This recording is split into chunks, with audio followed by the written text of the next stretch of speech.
Now let's move on. I'm delighted to say Jamie Carr is with us. Jamie's been on the show before talking about his exploits as a runner. Little did we know it was going to inspire him to become a rower.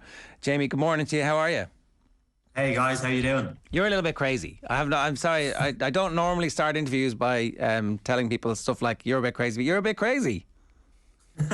Well, you called me a runner there. That's one thing I'm definitely not. So this is all for charity, right? We should maybe start with the bit that explains exactly where the craziness comes from. You're raising money for kids' cancer charities, and it's obviously hugely important. You did a series of extreme marathons, but rather than most people would probably at the end of that go, right, that's my bit done. You're like now properly inspired to even take this further. Yeah, so as this year, as part of my campaign, I'm doing 2 challenges. I've completed the first one, which was the 6 marathons in the Sahara Desert. And now I'm moving on to the next one, which is a solo Atlantic row across the Atlantic Ocean later this year. And like you've already said, it's all in support of Cancer Fund for Children, who are helping children all over Ireland with support for after a cancer diagnosis. How were you after the 6 marathons in the Sahara physically? What was the condition like? Well, it was really, really difficult, probably more difficult than I previously expected. And sort of 2 things really got me. On day 1, I suffered with some variation of heat stroke, which was a bit of a challenge because I'd done quite a lot of training in the heat chamber at Man City where I work. So I didn't expect that. That caught me off guard a little bit. And then the other thing that just absolutely killed me was blisters. My feet got absolutely shredded. So between those 2, that was what the whole mental battle was about that week. And luckily enough, I just about got through it. How do you manage to keep going when you're suffering from heat stroke and from blisters? Great question. I think when you've come this far, you've trained for a year. Literally, there's no other option than just to keep going. It's not really a choice you have to make. You just keep going. But yeah, when I know that the money I'm raising is going towards such good causes as well, and I've actually seen directly how this money is being used to help young people. Cancer Fund for Children have actually introduced me to Alex, a young guy who lives around the corner from me in Baldoyle, and he's one of the young people that are benefiting from all the money that I'm raising. And actually, Alex has just been given some great news about he'll be the first person in Ireland receiving treatment for his leukemia at this new treatment. So, yeah, Cancer Fund for Children are helping these people, and and everything I sort of do was going towards that great cause. And so, in the middle of one of the days, just because it wasn't hard enough, you decided to do 2 marathons in the same day. In the middle of that, when your brain isn't working properly, are you thinking about the reasons behind it? Is that something that you can fall back on in those moments?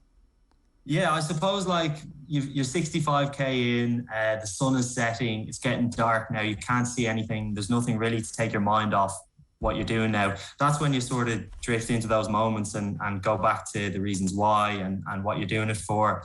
And yeah, you haven't got much else to enjoy at that time when your feet are absolutely killing you.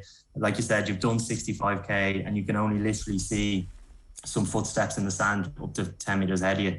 So yeah, that's when it all gets a little bit crazy. It's really a great cause, and it's all over Ireland, as you say. They're raising 12 million at the moment for a second therapeutic centre in Cong in County Mayo, and it's called Cancer Fund for Children. So tell us about the second challenge. I believe glutton for punishment is the phrase that's coming to mind, but it is for such a great cause. I can kind of see exactly how you get hooked on it.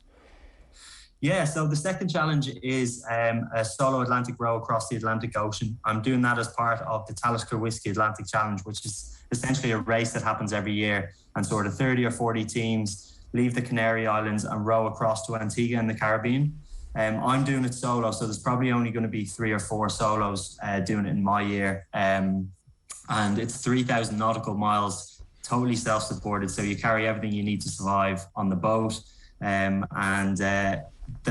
basically you're on your own out there. And they say that more people have been to space and climbed Mount Everest. So it's a fairly extreme challenge. And I have a lot of work to do because I literally took my first rowing strokes about a month ago on Salford Keys and here in Manchester. So I have 6 months now to train, to learn about my boat, to pick up seamanship and stuff like that.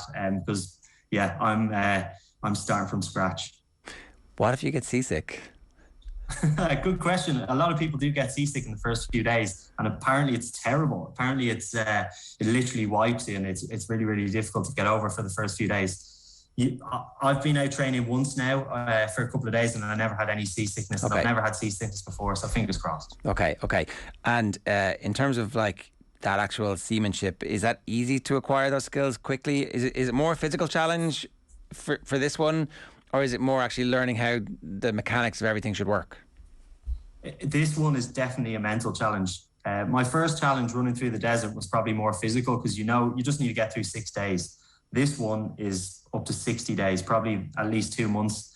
So and you're on your own for the entirety of that. So that's where it becomes a real mental test. And who's ever been alone for that period of time? So who knows how I'm going to react? But that's what I'm preparing for, and that's where I've got to sort of practice and try and put some things in place and coping mechanisms and stuff like that for the tough moments. Well, what sort of coping mechanisms? Like, how do you get through the solitude, do you think? Well, just little things like I love audiobooks, I love podcasts, I'll have a couple of close friends that I want to speak to, things like that. I don't want to dig too deep because it's such a big unknown, but it's those things that will bring me back to sort of my normal routines in daily life. So I'll have sat phones and stuff like that, which will be able to help, but there'll be certainly no Wi-Fi or anything like that. Right. Okay. So lots of box sets and of podcasts and recommendations, I'm sure, will be forthcoming. Jamie, if people do want to support you and help you to raise some money, what's the best way for them to do that? Well, you can follow my campaign and all the training I'm going through in the lead up to this event on Nothing Ventured campaign on Instagram and Facebook. I have a website called nothingventurecampaign.com as well. So I'd appreciate any support. I'm looking for sponsors in Ireland as well that'd be willing to come on board. So like we said, it's all for a great cause of Cancer Fund for Children. And I really appreciate any support. Well, listen, we wish you the very best of it. A quick word about Manchester City and the general pall of doom that must hang over you guys at the moment. That was hard to take. Oh, what a crazy week. Even the first leg was just crazy. In the first leg, I don't know how Real Madrid scored 3 goals. I still can't get my head around that. And then last night, there aren't words really, are there? It's just football is such a crazy game of small margins. I know Pep speaks about that in his press conferences all the time, small margins in those big Champions League games. And you think back to like that Grealish chance and even the goal that Real Madrid scored, the header was off a deflection. So it's those tiny little bits that make such a difference at the top level. Yeah, and they're the ones that I think make the off-season so hard to survive. Still, there's a league title right there as well for the team at the moment, so no doubt they'll refocus pretty quickly.